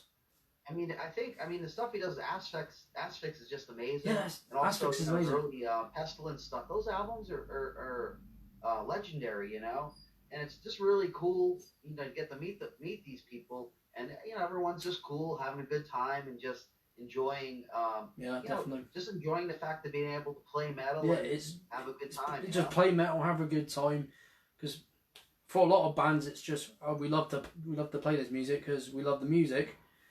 But then some people do it for the wrong reasons, like, I'm doing it for the money. Well, that's kind of the wrong way to do it. It's just play the music. If you get money from it, great. Then you can bring out more T-shirts, more CDs, so you can get more copies to places and all that.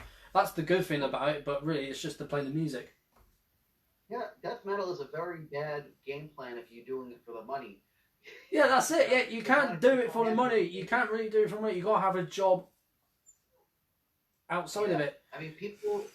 If I wanted to play music for money, I would definitely pick a different style. Or just pick a completely different music genre. It's like, I'm doing it for the money. Okay, so you want to do mainstream pop? Yeah, you go over there. For death metal, you do it just for the love of music, and that's why I love metal, because it's all full of love. For me, the best death metal album albums in general are bands that just do it from the heart, and that's you it. feel the sincerity in the music, you know. That's it. It's just to do with, it comes from the heart. You formed a brotherhood of sorts, and you made friends either with fans, or you just talk to fans when you see them, or like I said, you make friends with fans and everything. So it's always good that you find like-minded people who like the same thing, like the same music, or they might be like, oh yeah, I love this. Oh, I love this album. I didn't really like that album. Oh, I did like that, but some things I didn't like about it. Blah blah blah, and all that yada yada yada. You get that, sort of thing. Yeah. And I'm rambling. No, that's the way. The thing is metal. For me, touring or playing or going to metal shows or whatever you want to say, it's enjoyable because, I play in a band and we do quite well, but I do it because I love doing it. I'm a metalhead. I love. And that's the main thing. You love it. That's the main thing, because you love doing it. Because if you were doing it and you didn't love it, then why the hell are you there? Just for anyone, really. Why are you there? It would really suck if I didn't like doing it. But it's great because I get to hang out with other metalheads. All these great people, We're all great people. Yeah, metalheads seem to get a bad rep because they all think metalheads are like Satanists or we're going to beat you up. No, we're the nicest bunch of people you ever met. You might get the odd idiot in the scene, but that's very rarely. Yeah, not most people.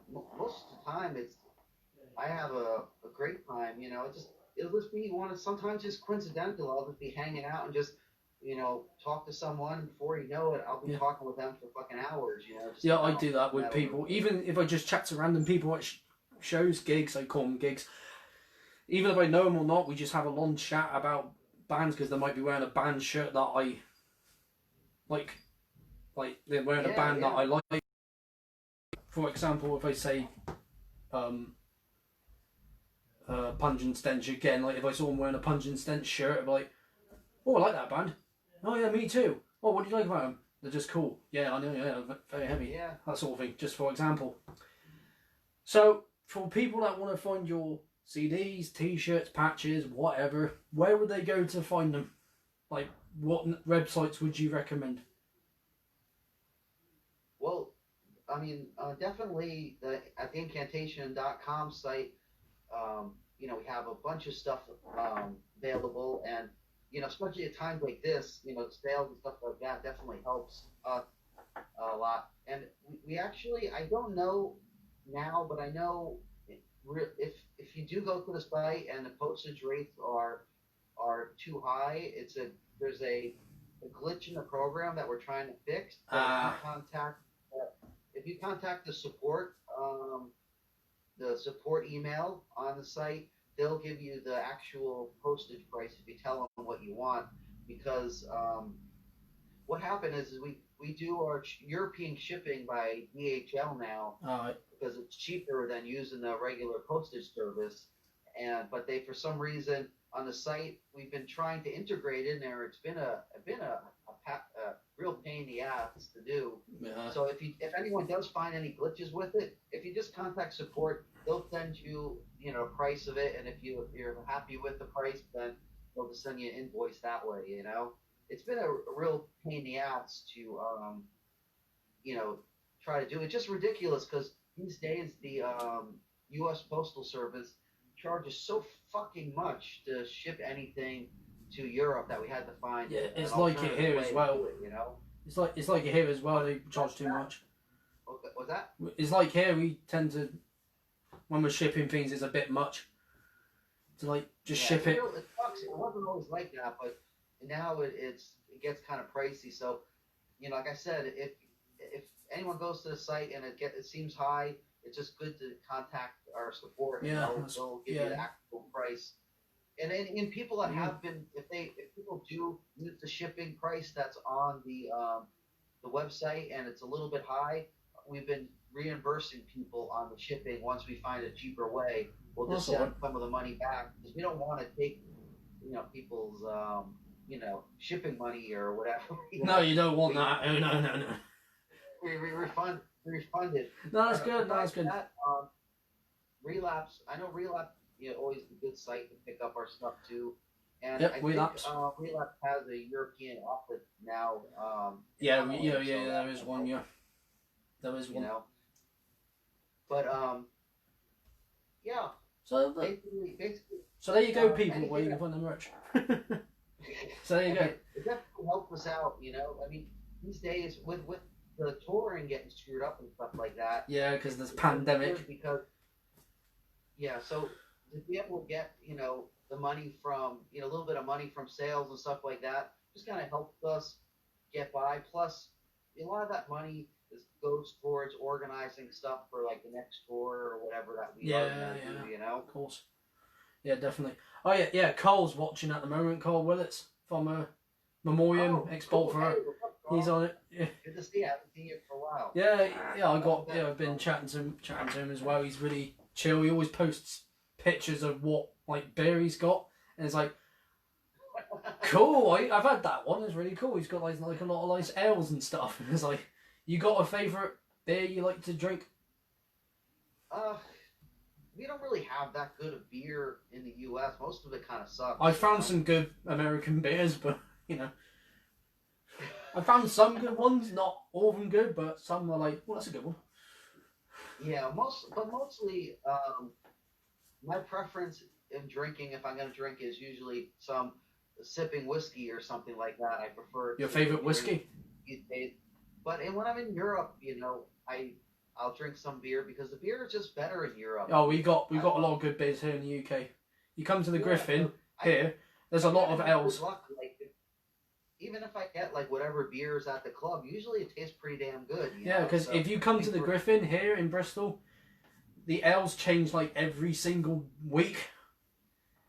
Obviously, it's not open at the moment. It's our mate John. When I say our mate John, all my Bristol friends, they'll tell you the same thing, that the beers there change every single week. It's not the same. Sometimes he might bring some old favourites back, but sometimes it's just completely brand new, and it's like, oh, cool, I'm trying like a coconut porter, or I'm trying a salted caramel chocolate stout or something. But, Yeah, well, in Europe in general, I mean, at least a lot of places, it seems like they just have fresher beer. It's like it's not so not. I mean, you have your big companies, but in most places, it seems like it's pretty fresh in general. It just tastes better. Yeah, I prefer my beer ice cold as well. Maybe Yeah, I prefer my beer chilled. Because sometimes you go to some pubs in the UK, it's like room temperature they have it at. But I mean, that's all right. But me, I like it if it's nice and chilled. That's why I always go with like the Guinness extra cold, because it's nice and cold. Yeah, Guinness is good. Yeah, I like Guinness. Guinness is a good drink. I haven't had it for a while though, but yeah. Yeah, well. I remember. I don't know. I'm sorry. Just thinking. No, it's cool. You can just say whatever the hell you want on my show. It's fine. You can just ramble as much as you like, because I tend to do it, and I don't mean to, but it tends to happen. I'm just rambling now. I'm sorry. Sorry, viewers. It's all good. It's all good. Yeah. Before we wrap this up, I was going to ask, do you read any books? Are you a big book reader or comic book reader? Books for quite a while. I mean, I'm trying to think I'm trying to think. What's the last? I read a lot of just metal biographies and stuff like that. I always find that really interesting. I got the Swedish death metal book about the Swedish death metal scene, which I think you were playing with Immolation, and because you went over to Sweden one time in like 1990, I think it was. Was it? I'm trying to remember. I need to look at the book again, but I think if it was you, it was Mortician and Immolation. You went over to Sweden and did the show there. Oh, I know what you're talking. That was Mortician and Immolation visited Sweden. Oh yeah. Oh, you were visiting. I thought you were playing a show. Not like you were. I thought you were playing. I wish I did. I thought you were playing. Yeah, because it had Ross and Will in the book. Yeah. They went. I think Immolation played. I can't remember if they played some songs at like probably at the Entomb practice place, or I don't know. I don't even remember. It might have even been Entomb. Might have still been Nihilist back then. It was a really long time ago when. Well, I'm gonna have a look at the book later anyway and remind myself, because I usually get some things mixed up. Yeah, it was Immolation though. Immolation and Mortician went to Europe. I think it was it was 88 or 89 or something like that. I know they like went to France and stayed with Laurent from Listenable Records, Peer Drop magazine for a little bit. Yeah. And I think they played a song at I think it was I can't remember. Fuck. It's a long time ago. Or something like that. Yeah, it's a long time ago. France, I forget. But yeah, they visited. I was jealous as fuck because I wanted to go. I want to come, guys. No, you're staying here. But I remember I was really happy because Ross bought me a Paradise Lost shirt from the first album. Oh, Lost Paradise. Really I was a super big fan. I love their demo. I love their first album a lot. So I was super happy when they gave me the first album shirt. You know. That's cool. It was a great souvenir from England. Yeah. Well, we got a lot of great bands here in the UK. The biggest Bristol one for us is Onslaught. The thrash metal. I lost you for a second. The connection got lost. Oh, blinking heck. Onslaught's like the biggest one here in Bristol. The thrash metal. Fuck. Oh, we lost signal. Okay, I think it's refreshed now. I can hear you. Oh, cool. Yeah, we got Onslaught here in Bristol. We got Onslaught in Bristol. We had Bolt Thrower, obviously. Oh. I have their first two albums. I really. Oh, nice. I love Onslaught. I know. Well, no, he's not the vocals anymore. Cy Keeler. He's not the vocals anymore. He's left now, which is upsetting for a lot of us. But yeah, he's an awesome guy. He's an awesome guy. Obviously we had Bolt Thrower, Napalm Death, Judas Priest, obviously on big ones. Yeah, I mean, it was amazing. Amazing scene for the grindcore stuff, you know, with the Eric stuff putting out the Carcass, Bolt Thrower, like I said, Napalm Death, Unseen Terror, Unseen Terror, yeah. Extreme Noise Terror. Yeah, I've seen Extreme Noise Terror. Yeah, but there was just a bunch of Deviated Instinct. Do you know Deviated Instinct is another? Oh, British. Yeah. Because I got to see them last year with Coffins from Japan. They were playing the New Crossing in London, and it was fantastic. Awesome. Yeah, I can recommend a few Bristol bands actually because I sent them over to David Gregor as well. So I'll send them over after we've chatted to you. The last question. I had the last question in my head now. Is there any new bands you're listening to? That you would recommend? I mean, some of the newer stuff that I really like is I always forget how they pronounce the band, but it's something like Malafurum or fuck. So I get like that with bands. I'm just like, how do you say that? Yeah. Fuck. Hold on a second. I think Kyle has a CD down here. Give me 1 second. Yeah, that's cool. So let's get the CD, folks. We're discussing bands there now. Look at the chat. Oh, thanks for all the people that have tuned in so far. We will be finishing up soon because I know John needs to go and do practice. I'm just looking at all your comments. Yeah, Alex, I know you can hear me now. Sam, yeah, thanks for tuning in, Sam. Tell John that when he gets back. Mike Shipway says enjoying these chats, great idea. Yeah, definitely. And I keep getting a lot of messages. I'll reply to those in a minute. Aha, John from DSL Custom. Thank you for tuning in and for doing the chat. Matt from Boston. Thank you for tuning in. If you're still on. My old tutor Josh, Jeannie, I'll be seeing you later for the group chat on Zoom. Gavin, yeah, I'm just looking at my list here. Yeah, cool. Yeah, I couldn't find that CD. Oh, that's alright. The band I couldn't pronounce properly, but this is another band that's really good too. I don't know if you've heard of them. They're called Faith Extractor. They're a newer band too. No, I can't say I have. have. The US. I'm always trying to find new really bands. Cool. I'm always trying to find new bands. Yeah, Faith Extractor is really good. Also, another newer band I like is Ascended Dead.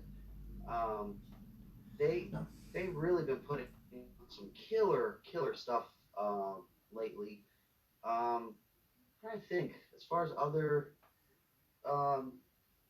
Kyle actually has another band he plays in called Shed to Skin, which is really good band too. It has Kyle plays drums and it has the guitar and bass player from Ringworm play with them too. So, what name? But it's kind of like a old. It's like a death kind of a. I guess it'd be considered death thrash or something like that, but really killer stuff. Yeah. I like that stuff. But yeah, there's really a lot of good bands. I mean, most of the time, it's when we're touring, I'll see killer opening bands play. It's really the main way that I check out bands now, or if people like bring up check out this band or not, because there's just so much material out there now. It's sometimes hard to. I'm always trying to find new bands. As much time as I used to be able to do so much searching around. Yeah, it's crazy because it's like, oh, I like that. Who's this band? Fed It. Okay, I'll check them out. And who's this band? Cerebral Rot. Okay, I'll check out Cerebral Rot, and I like it like that as well. And Tomb Mold from Canada. Yeah. Like, it's always best to get recommendations from people, because I give recommendations to people. They're gonna like them because they kind of know what you like, Yeah, because I get people saying, "Oh, if you love this sort of death metal, check out this band." Or I say to people, "Oh, if you love the same sort of death metal I'm into, then check out these bands." It's always you get recommended, you recommend them, they'll recommend it to someone else. Sometimes it'll be like, "Cool, they really like it." Other times it's like, "Oh, the person they recommended it to don't like it," and it's like. Yeah. Fair enough. You don't like it. You don't like it. They'll say, "Oh, I'm more into like the deathcore thing." Oh, that's fine. That's not my bag. But it was kind of the way it's. I mean, back in the day, we used to do tape trading and stuff like that. People would just sometimes just send you stuff that they think that you like too. Even if a lot of times we would go from lists and we pick what we want, but if there was extra space on the tape, they'd be like, "Oh, check out this band" or something like that. So. It was kind of cool. I just like working on the recommendations a lot because that's kind of how definitely. A lot of stuff that I originally got into in the underground was recommendations from other people. It'd just be like, you check out this band, it's fucking killer or something. You check it out. Like, there's always that. This band, and I listen to it, it's like, no, I don't really like it. And they're like, oh, okay, fair enough. Yeah. It's like, but here's the thing: I might find something I like. I might find something I like about it, but I might not actually like the band itself. I might find something I like because at first, I've gotten into them now. It's the Black Dahlia Murder because I think someone said they were deathcore, and I was like, that can't be right. And then more melodic death metal because someone thought, oh yeah, they're deathcore. I was like, really? Then I looked at them, I was like, nope, they're melodic death metal. No, I like, and I met the vocalist as well, because he's really into like death metal such as myself, and he noticed that I had a long sleeve on by a band called Beheaded from Malta. I don't know if you heard of them. Yeah. Oh yeah. Yeah. He just noticed it because they were supporting Cannibal Corpse 2 years ago. And he saw, I was like, "Oh, I like the Beheaded long sleeve, man." I was like, "Cheers." Yeah, because it's cool. That's awesome. Those guys, Beheaded guys, are great, and Cannibal Corpse are super cool guys too. Great bands. Yeah, all great bands. Like, there's just so many to choose from. Either you like every one of them, or you only like it from Cannibal Corpse to, I don't know, Internal Bleeding or something, and that's fine. That's fair enough. I like Internal Bleeding, Internal Suffering, Defeated Sanity from Germany. just toured with those guys recently too. Well, Insanity. Insanity, yeah, they're Cool guys. absolutely fantastic brutal death metal from Germany, and also Cytotoxin, which is another German band, more really overly technical. I don't know if you heard of them. Because What was that? Cytotoxin. No, I don't know them. Oh, there's another band I can recommend. You know, overly technical death metal, and my mate is the vocalist. He goes by Grimo. His real name's Sebastian, but we call him Grimo. And his vocals are just all over the place. He can do like the really low gutturals, and like he does like the really high like sort of pig squealy sort of stuff. And the drummers, the guitarists, the bassists, they're just all over the place when they're like just doing a lot different from Mortician, I have to tell. The other times I was like, I'll listen to something really overly technical, and then I'll go back to Mortician. It's like, oh, good, more my speed, because I can play two Mortician songs. Sometimes watching something that technical makes you tired. Yeah, because I can play two Mortician songs. I can play Necro Cannibal and Zombie Apocalypse. Those are the two songs I can play. Oh, on bass. The Zombie Apocalypse EP and by Mortician's really cool. Yeah, I love that. It's just heavy. That's so heavy. When there's no more room in hell, the dead will walk the earth. It's like ooh. Get out. Yeah. Mortician should do a tour to be Mortician and like Origin or something. Oh, so blinking out. Simple death metal. And so you get like the really deaf. You get the more brutal death grind stuff, and then you get the really overly technical ones like with Origin. It'll be like this. I'm like, where you going? Out. Why? This is too much. Got some slow stuff. That was fine. But now I'm getting this. And I love Origin. Don't get me wrong. I love Origin and Broken Hope and who's another great band of that time? Yeah, Broken Hope. There's a lot of great bands that came out around that time as well in the 90s. Well, they were late 80s. Yeah. 88. Vital Remains came out in 88. Paradise Lost was 88. Cannibal Corpse was 88. So you got those bands coming out in 88. Yeah, all these different bands, and learning so much from you as well about all the bands and what you did back in the day is very...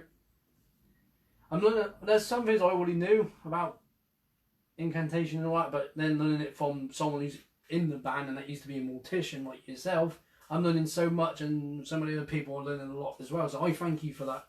It's my pleasure. It's just fun to be able to chat about metal, you know. Yeah, I just love to chat about metal, but then it's like, who am I going to chat to? Because either some people might be working from home, or they're out working, or they don't work and they just want to be in their back garden or go out for a walk for a while or whatever. So who am I going to chat to? But then I'll be because I've told people about this, and they're like, oh yeah, I'd love to do this. And I'm like, okay, we need to sort out a date and a time, and some of them have come back, some of them haven't. So it's like, I need to know what. So yeah, so I got you today, and then I got my mate Greg on Wednesday, and then I got Cam on Friday. I'm sorry, I lost you again. What was that? You said who do you have on Wednesday? My mate Greg, he's a YouTuber called the Strong Boys 19. He like reviews pretty much not as heavy stuff as I'm into. And Cam on Friday. I got Cam on Friday. Oh, awesome. Because he's the one who gave me the idea to do this. He's the one who gave me the idea to do it. Yeah. So I thank him for that as well. Yeah, Cam is an awesome dude for sure. He's always cool. Had a fun time. He's a cool guy. We're gonna chat a lot on our live stream. We're gonna chat a lot like we're doing now. I don't want to keep you too long because I know you got a rehearsal later. Yeah, well that's cool. I appreciate it. I appreciate you having me on. It's nice to be able to chat with you. It's all good. You know, to touch bases with all our UK friends out there. Yeah, I hope to meet you again in person when this is all over. Yeah, it's always a blast. I'd like to just chat to you again in person when it's all over. You're playing a gig again with Incantation, or like is you Incantation and Devourment, or Yeah. Whichever band comes on tour with you would be great. So thank you again. Yeah, we'll be looking forward to getting back, to normal life and on tour and stuff like that. It'd be really cool. Yeah, how normal it's gonna get, we don't know. Yeah, just gotta hope for the best. Hope for the best and see what happens. At this point now, it's best try to do what you can to try to help stop the spread, and hopefully. Yeah, that's why I stay home most of the time. Hopefully things work out sooner, but it's difficult, Yeah, that's why I stay home most of the time, because I just have no reason to go out because there's no gigs on. I can't go to my favourite pub. I can't go and see my mates half the time, or if I can, they got to stay 2 meters away from me because it's to limit the contact of it. Sometimes it's good people to remember that it's worth it to sometimes make a little bit of sacrifice now. Yeah, definitely. So everybody could be safer and things get back to normal sooner. Yeah, that's it. That's it. For me, it's fine. I mean, there's no shows going on, and that's one of the main things I do besides stuff. When I'm home, basically go to shows or maybe go out to eat or go something like but little things. But since they're all closed, I'm most of the time I stay home unless I absolutely got to go out. Yeah, that's not a problem. I occupy my time with productive stuff like working on music or just organizing some stuff that I need to do at home. So it's actually, for me, I tour so much that it's nice to be at home. Yeah, it's nice to just to chill out. Take care of stuff that I have to do at home. Yeah, because I've got a lot of stuff to do music wise, or just general tidying up in my house. But yeah, that's about it for me in terms of me being productive. So yeah, thank you again, John. No, I appreciate it. Thank you very much. It's totally awesome, and hopefully see you and of course everybody else out there once this is done with, and yeah, definitely we'll have a blast. I mean, we have a fun time in the UK. A lot of friends here, a lot of great bands, a lot of great friends.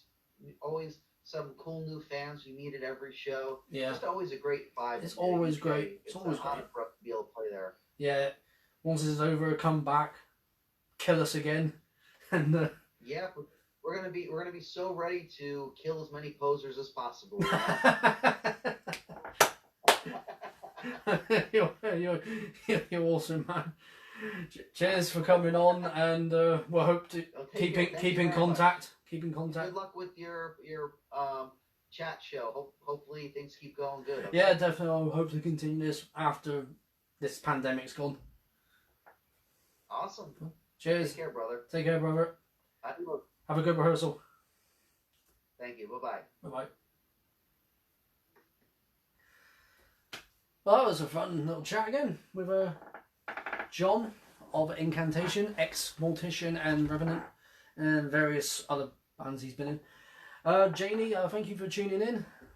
Say hi to you. I'm just saying hi to everyone now. Jacob, India, Carl, Max, Maya, Jack, Brown, that is. Luke Tutnan of Separation, Gavin of Sodomized Cadaver, there's Josh from Bloodshot Dawn, Scotty. So yeah, I'm gonna end this now. Mr. Scotty Davenport, I have to say. How you doing, brother? So thank you for tuning in, guys. Andy O'Leary, thank you for tuning in. Thank you all of you for coming in. He's a really, really cool guy because like I said, I met him in 2016 when they were on tour with Morgoth. I think a lot of people were there. Anyway, I'm going to end this now. Wednesday is Greg, who is the Strong Boys 19 on YouTube. I'm going to be doing a similar thing. This. Hang on, let me get rid of that. David Gregor just messaged me saying, who were you interviewing? John from Incantation. Come on, you gotta know your brother in metal. Well, we'll chat again soon when you're free to chat. Obviously, time differences. So thank you for tuning in, folks. There will be more on the way. Oh yeah, I got mentioned. Cam from the Graw will be on Friday at 6 PM here, so that's going to be 12, maybe 1 PM for him. Time differences suck. Anyway, anyway, I'm going to stop rambling. Thank you for tuning in, and I will see you guys in the next one.